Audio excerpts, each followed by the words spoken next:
नमस्कार.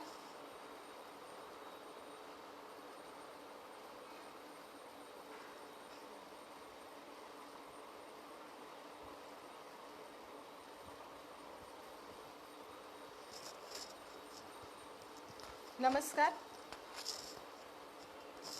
तुम्हाला माझा आवाज येतोय का? तुम्हाला जर माझा आवाज येत असेल तर कमेंट बॉक्समध्ये येस टाईप करा, जेणेकरून मला कळेल की माझा आवाज तुमच्यापर्यंत पोहोचतो आहे.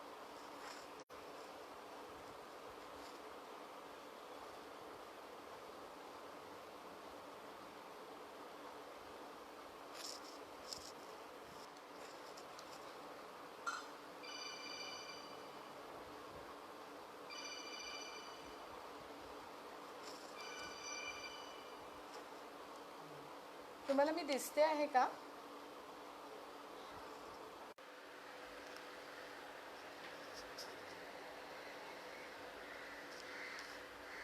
तुमच्यापर्यंत माझा आवाज पोचतो आहे का आणि तुम्हाला मी दिसते आहे का? जर दिसत असेल तर मला प्लीज मेसेज करा, ज्याच्यामुळे मला कळेल की मी तुमच्यापर्यंत पोचते आहे.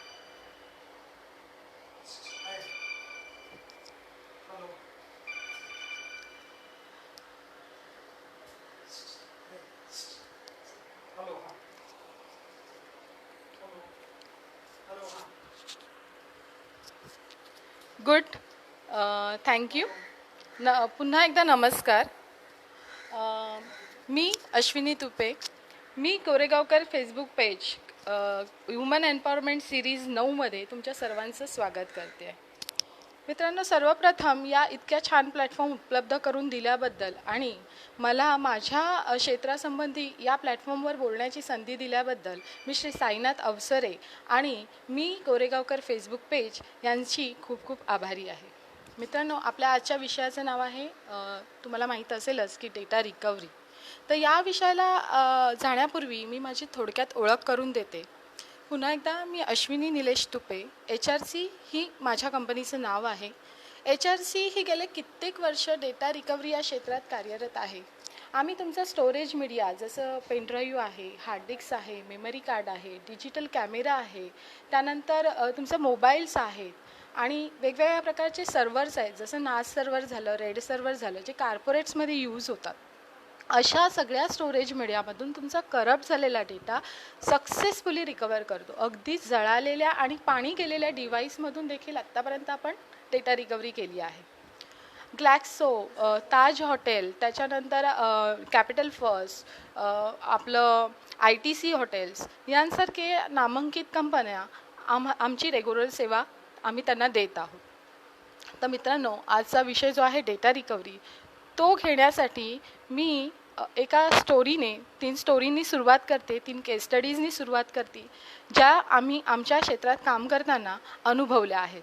तर त्यातली पहिली केस स्टडी जी आहे ती आहे गोव्याचे नामांकित फोटोग्राफर मिस्टर रॅमी डिसोजा यांची. रॅमी डिसोजा हे गोव्यातलं एक नामांकित व्यक्तिमत्व आहे फोटोग्राफीच्या क्षेत्रातलं. त्यांनी खूप सारे फोटोशूट्स आजपर्यंत केलेले आहेत आणि बरेच नावाजलेलं असं नाव असल्यामुळे मोठमोठ्या फोटोशूट्स त्यांच्याकडे होत असतात. त्यांची एक्सटर्नल हार्ड ड्राईव्ह होती, ज्यामध्ये त्यांनी 3 ते 4 अशा मोठ्या वेडिंगच्या फोटोशूट्स केल्या होत्या. पण जेव्हा फायनल वर्कआउट करायची वेळ आली तेव्हा ते काम करत असताना अचानकपणे त्यांची एक्सटर्नल हार्ड ड्राईव्ह त्यांच्या हातातून खाली पडली आणि पूर्णपणे डॅमेज झाली.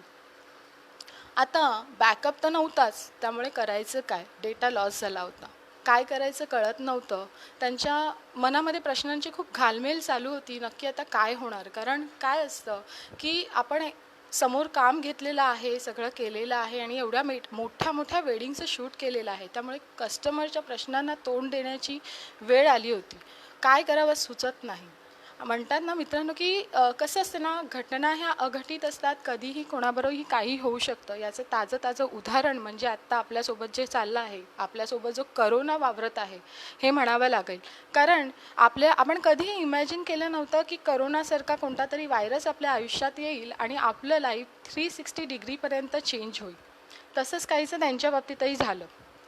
मग त्यांना एक आशेचा किरण म्हणतात तसं त्यांना कळालं की काहीतरी डेटा रिकव्हरी नावाचं काहीतरी प्रोसिजर असतं ज्याच्यामध्ये तुमचा लॉस झालेला डेटा तुम्ही परत मिळवू शकता कोणत्या तरी एक्सपर्ट्सकडे दिल्यानंतर. हे कळाल्यानंतर त्यांनी खूप सर्च केलं आणि त्याच्यानंतर त्यांना आमचं नाव रेकमेंडेड करण्यात आलं.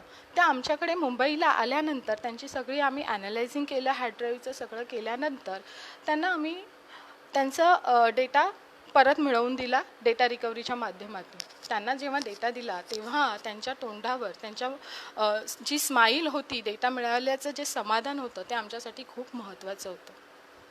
अशीच दुसरी एक केस स्टडी आहे जी इमोशनली आपल्याला फार जवळची आहे.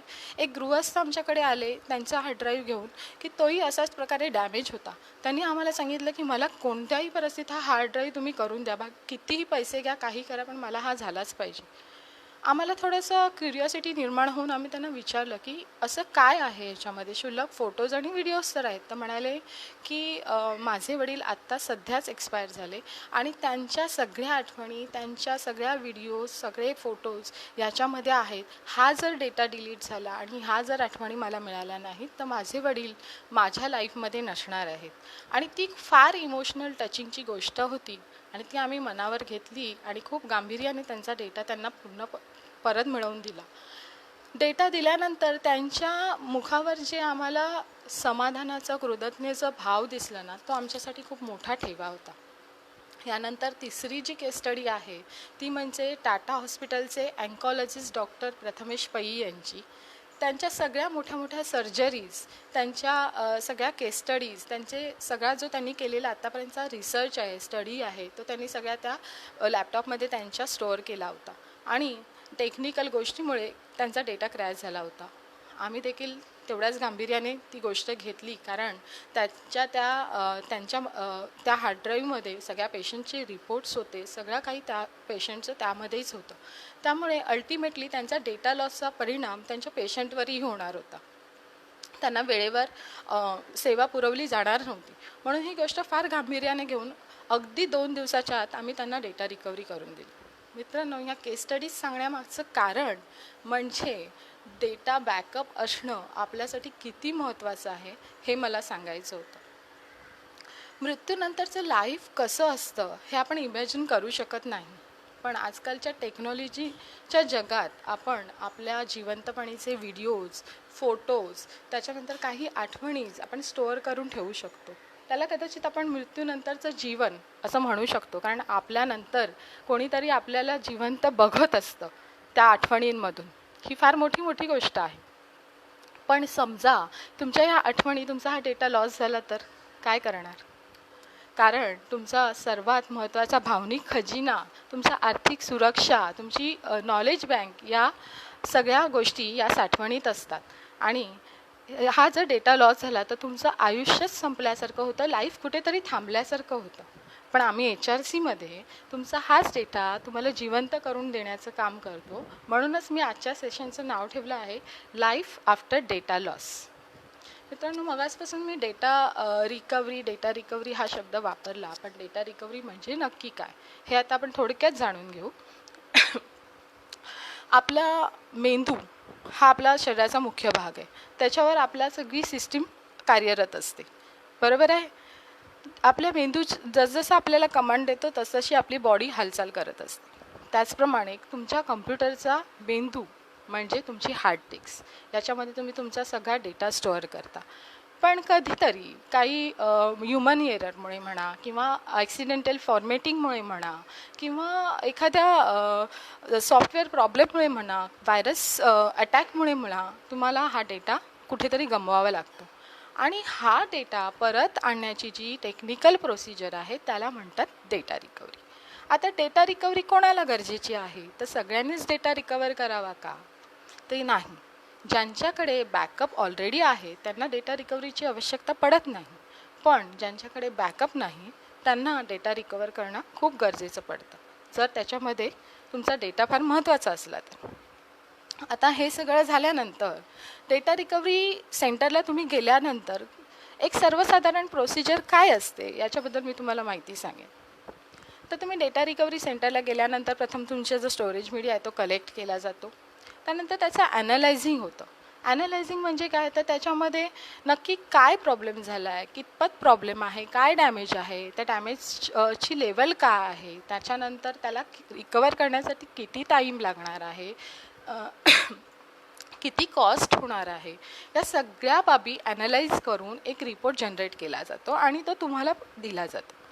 तुम्हाला त्या कॉस्टबद्दल आणि सगळ्याबद्दल तुमचं जर पॉझिटिव्ह रिझल्ट मिळाला, जर तुमच्याकडून होकारार्थी उत्तर आलं, तर खरी डेटा प्रोसिजर चालू होते, डेटा रिकव्हरीची प्रोसिजर. आणि हा डेटा कॉन्फिडेन्शियलिटी म्हणाल तर आम्ही त्याबाबतीत खूप सावधानगिरी बाळगतो. त्यासाठीचे असलेले सगळे नॉर्म्स टर्म्स आमच्याकडनं आम्ही कंप्लीट केले जाते. तुमचा डेटा मग तो इंडिव्हिज्युअलचा असू दे, कॉर्पोरेटचा असू दे, क्राईम ब्रांचचा असू दे, पोलिसचा असू दे, कोणाचाही असू दे, तेवढ्याच सुरक्षिततेने आमच्याकडे बाळगला जातो आणि तुम्हाला सुपूर्द केला जातो. तुम्ही म्हटल्यानंतर तुम्हाला डेटा रिकवर करून दाखवला जातो. जेव्हा तुम्ही सॅटिस्फाय होता, समाधान तुम्हाला मिळतं की तुमचा डेटा पूर्णपणे आला आहे, तेव्हाच तो तुमच्या हातात दिला जातो. मित्रांनो, हे सगळं झालं. आता जसं आपण आजारी पडलो तर आपल्याला त्यातून बरं करायला डॉक्टर हे नेहमीच आपल्यासाठी तत्पर असतात. पण हा आजार होऊ नये म्हणून काही दक्षता घ्यायच्या असतात. म्हणतात ना, precaution is better than cure. तसंच डेटा लॉस झाल्यानंतर ती रिकव्हरी करण्यासाठी डेटा रिकव्हरी एक्सपर्ट्स तुमच्या दिमतीला नेहमीच हजर असतात. पण हा डेटा लॉस होऊ नये म्हणून काही प्रिकॉशन्स घ्यायला लागतात आणि हाच अवेअरनेस आम्ही आमच्या कस्टमर्सना नेहमी देण्याचा प्रयत्न करत असतो. तर त्या काही ज्या टिप्स आहेत त्या आज मी तुमच्याजवळ शेअर करणार आहे. तर त्यातल्या काही टिप्स म्हणजे, तर सर्वप्रथम तुमचा बॅकअप असणं ही फार महत्त्वाची टिप आहे, की जोपर्यंत तुम्ही तुमच्या डेटाचा बॅकअप नाही घेत तोपर्यंत रिस्क ही वाढलेली असते. आणि बॅकअप घेताना तो रेग्युलरली घ्या. बॅकअप घेतल्यानंतरही तो पूर्णपणे घेतला गेला आहे की नाही ह्याची शहानिशा करणं गरजेचं आहे. तसंच तुम्हाला डबल बॅकअप घेण्याची सवय स्वतःला लावून घ्या, कारण बॅकअपमधून पण डेटा लॉस होण्याचे चान्सेस हे असतातच. त्याच्यानंतर तुम्ही जेव्हा तुमचा कम्प्युटर किंवा लॅपटॉप ह्याला जेव्हा जो पॉवर सप्लाय वापरतात तेव्हा UPSचा वापर करणं जास्तीत जास्त बेटर असतं. कारण एखाद्या वेळेस कधीतरी लाईट्स गेल्यामुळे वगैरे तुमचा कम्प्युटर जो डायरेक्टली शटडाऊन होतो, तर ही गोष्ट UPSमुळे होत नाही. तिसरी गोष्ट म्हणजे अँटीव्हायरस. सर्वात महत्त्वाचं म्हणजे अँटीव्हायरस वापरण्याची सवय.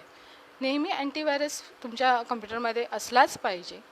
त्याच्यानंतर सर्वात आणखीन महत्त्वाचं म्हणजे आपल्याला जे संशयास्पद मेल येतात किंवा संशयास्पद अटॅचमेंट येतात, आपण क्युरिओसिटी म्हणून उघडायला जातो, ओपन करायला जातो, तर प्लीज तसं करू नका. कारण ते केल्यामुळे तुमचा मालवेअर व्हायरससारखा अटॅक होऊन तुमचा डेटा करप्ट होण्याचे चान्सेस आणि डेटा लॉस होण्याचे चान्सेस वाढले जातात. त्यानंतर तुमचा जो डिव्हाइस आहे ते एकदम क्लीन ठेवा. आणि दुसरी गोष्ट म्हणजे तुम्ही जिथे ठेवता हे डिव्हाइस तुमचा, तो जो एरिया आहे तो क्लीन, ड्राय आणि डस्ट फ्री असला पाहिजे. कारण धुळीमुळे, डस्टमुळे देखील डेटा लॉसचे चान्सेस होऊ शकतात. त्याच्यानंतर जे आहे ते आहे ऑटोमॅटिक, म्हणजे तुम्ही जे वापरता संशयास्पद मेल्स वगैरे तर तुम्ही ओपन करणार नाहीत. ह्या सगळ्या गोष्टी केल्यानंतर कदाचित तुम्ही डेटा लॉस तुमचा होणार नाही अशी आपण काळजी घेतो या गोष्टी केल्यानंतर. किंवा सॉफ्टवेअर जे तुम्ही डाउनलोड करता किंवा अपडेट्स करत असता सॉफ्टवेअर, तर प्रत्येक वेळेला त्याचा तुम्ही त्याच्या आधी तुमच्या डेटाचा बॅकअप घेणं फार गरजेचं आहे. या प्रत्येक गोष्टींमुळे तुमचा डेटा लॉसचे चान्सेस कमी होतात. पण इतकं सगळं करूनही जर तुमचा डेटा लॉस होत असेल तर त्यावेळेस इमिजिएट ॲक्शन्स काय घ्यायच्या. कारण कधी कधी काय होतं की आपण त्यावेळेस एकदम गांभीर्यात असतो, खूप क्रिटिकल मनस्थितीत असतो आणि अशा वेळेस आपला डेटा लॉस झाल्यानंतर आपण काहीतरी असे एक्सपेरिमेंट करतो जे गरजेचे नसतात आणि जे कदाचित आपला डेटा रिकवर होण्यासाठी आपल्याला खूप त्रासदायक होऊ शकतात. तर म्हणून जेव्हा तुमचा डेटा लॉस झाला आहे किंवा डेटा डिलीट झाला आहे हे जेव्हा तुम्हाला कळतं, तर सर्वात प्रथम तुम्ही ज्या सॉफ्टवेअरवर डिव्हाइसवर काम करताय तो डिव्हाइस प्रथम पूर्णपणे शटडाऊन करा. त्यानंतर त्याच्यावर काही एक्सपेरिमेंट करायला जाऊ नका. आणि तो डेटा एखाद्या डेटा रिकव्हरी एक्सपर्टच्या हातात सुपूर्द करा, जेणेकरून तुम्हाला तुमचा डेटा व्यवस्थित परत मिळेल. त्यानंतर दुसरी गोष्ट म्हणजे ऑटोमॅटिक रिकव्हरी टूल्स जे येतात ते यूज करू नका. कारण काय होतं माहिती आहे, जेव्हा हे रूल्स हे टूल्स असतात ते ॲक्च्युली आपल्याला आपल्या कम्प्युटरमध्ये इन्स्टॉल करावे लागतात डेटा रिकव्हरी करण्यासाठी, आणि त्याच्यामुळे तुमचा जो ड्राईव्ह आहे तो ओव्हरराईट होण्याचे चान्सेस असतात, आणि ओव्हरराईट झाल्यामुळे तुमच्या डेटा रिकव्हरीचे जे चान्सेस असतात ते खूप म्हणजे 0% लेवलला कमी होऊन जातात. अशात आम्हालाही काही करता येत नाही. जर ड्राईव्ह ओव्हरराईट झाली असेल तर आम्हालाही डेटा रिकव्हरी करणं फार कठीण होऊन बसतं. आणि सर्वात महत्त्वाचं म्हणजे तुमच्या जवळपास, तुमच्या कुठे, तुमच्या ओळखीच्या जिथे चांगला डेटा रिकव्हरी एक्सपर्ट्स असतील, कोणाच्याही हातात तुमचा डेटा सुपूर्द करू नका. डेटा सुपूर्द करण्या अगोदर विचार करा, त्यांची माहिती काढा आणि एक प्रॉपर एक्सपर्टच्या हातातच तुमचा डेटा द्या, आणि तुम्हाला ज्यामुळे तुम्हाला ते प्रॉपर गायडन्स देऊ शकतील, तुमचा डेटा रिकवर करण्यास तुम्हाला पूर्णपणे मदत मिळू शकेल. ह्या होत्या काही गोष्टी ज्या डेटा लॉस झाल्यानंतर आपल्याला इमिजिएट कराव्या लागतात. मित्रांनो, हे सगळं करत असताना ह्या क्षेत्रात आम्हाला बरेच अनुभव आले की हे करताना जी कॉस्ट असते ती खूप मोठी येते कधी कधी. आणि काय होतं की आता टेक्नॉलॉजी जेवढी ॲडव्हान्स होत चालली आहे तेवढी ती कॉस्टली होत चालली. मग त्या डेटा रिकव्हरी करताना त्याची जी कॉस्ट आहे, जे टूल्स वापरले जातात किंवा जे डोनर्स आम्ही म्हणतो की जे सेम स्पेअर्स पार्ट असतात त्यांना आम्ही डोनर्स म्हणतो, तर हे डोनर्स वापरले जातात, त्यांची कॉस्ट, या सगळ्या कॉस्टचा परिणाम तुमच्या डेटा रिकव्हरीच्या कॉस्टवर होत असतो. आणि मग ते कुठेतरी कस्टमरला खूप म्हणतात ना अफोर्डेबल होत नाही, ती कॉस्ट खूप आवाक्याबाहेर जाते. तर मग अशा अवस्थेत काय करावं? तर मग आम्ही एक प्रोडक्ट यातून आम्ही सर्च केलं, इन्व्हेंट केलं. त्या प्रोडक्टचं नाव आहे डेटा अश्युअर. डेटा अश्युअर म्हणजे नक्की काय? आता कधी आपल्याला आपण प्रत्येकजण मेडिक्लेम काढतो, बरोबर आहे. का काढतो? तर आपल्याला जेव्हा कधी इमर्जन्सीमध्ये आपल्याला काही अशी गरज लागेल तेव्हा आपल्याला कुठेतरी मदत व्हावी म्हणून आपण सगळेच मेडिकल पॉलिसी काढतो, बरोबर. त्याचप्रमाणे डेटा अश्युअर एक प्रकारची मेंबरशिप आहे, जी एक लिमिटेड कॉस्ट म्हणा, एक कमी कॉस्ट घेऊन तुम्ही मेंबरशिप घेऊ शकता. त्याची काही प्रोसिजर्स आहेत, काही टर्म्स आहेत, त्या पूर्ण करायच्या असतात. आणि प्रोसिजर म्हणजे त्यानंतर तुम्ही मेंबरशिप घेतल्यानंतर तुमच्या डेटाची म्हणजे तुमची ड्राईव्ह आहे, तुमचा जो स्टोरेज मीडिया आहे, त्याची हेल्थ चेक केली जाते आणि एक तुम्हाला मेंबरशिप दिली जाते. या मेंबरशिपमध्ये जर वर्षभरात तुमच्या डेटाला कोणताही प्रॉब्लेम आला, तुमच्या ड्राईव्हला कोणताही प्रॉब्लेम आला किंवा डेटा लॉस झाला, तर त्या भरलेल्या लिमिटेड अमाऊंटमध्ये तुमचा डेटा रिकवर करून दिला जातो. ही एक मोठी गोष्ट झाली. प्लस म्हणजे तुमचा जो अवास्तव येणारा डेटा रिकव्हरीसाठीचा खर्च आहे तो वाचून जातो. प्लस सेफ्टी म्हटलं तर तुमचा डेटा हा तुमच्याकडेच असतो, तुम्हाला कुठे तो द्यायची गरज नसते. फक्त जेव्हा काही प्रॉब्लेम येतो तेव्हा आमची टीम तुमच्यासोबत असतेच. त्यामुळे ह्या 2 गोष्टी झाल्या. तर असा हा सगळा प्रवास आहे. अशा ह्या छोट्या छोट्या गोष्टी आहेत, जर आपण त्या केल्या तर आपण डेटा रिकव्हरी पासून वाचू शकतो, आपली ड्राईव्ह व्यवस्थित ठेवू शकतो, आणि मेन म्हणजे आपल्या काही आठवणींना अनंत काळात जिवंत ठेवू शकतो, की आपल्या मागेही त्या जिवंत राहतील. असा हा सगळा प्रवास आहे.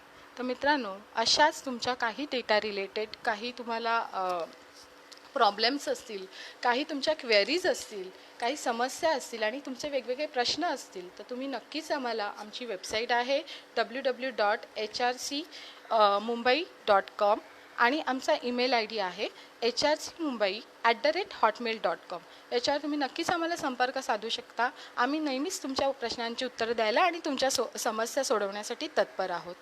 आणि आता इतकं सगळं सांगून मी तुमची रजा घेत आहे. रजा घेण्या अगोदर सर्वात महत्त्वाचं म्हणजे इतका छान प्लॅटफॉर्म मला उपलब्ध करून दिला आणि मला माझ्या विषयाची माहिती तुमच्यापर्यंत पोचवता आली, त्याबद्दल मी श्री साईनाथ अवसरे आणि मी गोरेगावकर फेसबुक पेज यांची खरंच खूप खूप आभारी आहे. आणि सर्वात महत्त्वाचं म्हणजे तुम्ही सर्वांनी मला लाईव्ह येऊन इथे ऐकता आहात, एवढा वेळ मला तुम्ही ऐकलत, माझी माहिती ऐकलीत, त्याबद्दल तुमच्या सर्वांचेही खूप खूप आभार आणि धन्यवाद.